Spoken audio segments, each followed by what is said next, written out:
ഞാനിവിടെ ഡേറ്റ് ഇട്ട് പ്രാർത്ഥിച്ചു, ഉടമ്പടി നിയോഗമാക്കി വെച്ചു. എല്ലാം കഴിഞ്ഞു. സ്കാനിങ്ങിന് പോയി. സ്കാനിങ് കഴിഞ്ഞു. റിപ്പോർട്ട് വന്നു നെഗറ്റീവ്. റിപ്പോർട്ട് നെഗറ്റീവാ. ക്യാൻസർ ഇല്ല. ഒത്തിരി നന്ദി മാതാവിന്, ഒത്തിരി നന്ദി. എനിക്ക് പറയാൻ പറ്റുന്നില്ല. ഇങ്ങനെ താങ്ങി നിർത്തുന്നതിന് എനിക്ക് നന്ദിയില്ല. നന്ദി എന്നല്ല, എനിക്ക് വേറെ ഒന്നും പറയാനില്ല. ആരും ഇത്രയും സ്വന്തം കുഞ്ഞുങ്ങളെപ്പോലെ കൊണ്ട് നടക്കുമെന്ന് വെച്ച് കഴിഞ്ഞാൽ മാതാവ് കൊണ്ട് നടക്കും. അതൊരു സത്യമാണ്, ഞാൻ അനുഭവിച്ചതാണ്. ഇന്ന് എൻ്റെ ഭാര്യ വീണ്ടും ഉടമ്പടി പുതുക്കി. അപ്പോഴേക്ക് ഞാൻ അവളോട് ഒന്നേ പറഞ്ഞോളൂ, നീ ഉടമ്പടി പുതുക്കുമ്പോൾ നീ വെക്കേണ്ട ഒരേ ഒരു കാര്യമുള്ളൂ, മരണം വരെയും നമുക്ക് ഉടമ്പടിയിൽ ജീവിക്കാൻ പറ്റണം. അത് മാത്രം നീ വയ്ക്കണം.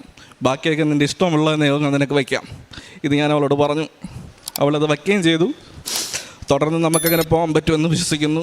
മാതാവ് ഞങ്ങളെ തുടർന്നും അനുഗ്രഹിക്കുമെന്ന് നമ്മൾ പ്രതീക്ഷിക്കുന്നു. ഇവൾ കുറച്ച് ഷൈ ആണ്, അതുകൊണ്ടാണ് ഇവളിങ്ങനെ സംസാരിക്കാൻ നിൽക്കുന്നത്. അതുകൊണ്ടാണ് അവൾക്കും കൂടെ വേണ്ടി ഞാൻ ഈ പറയുന്നത്. നന്ദി. സ്നേഹം നിറഞ്ഞവരെ.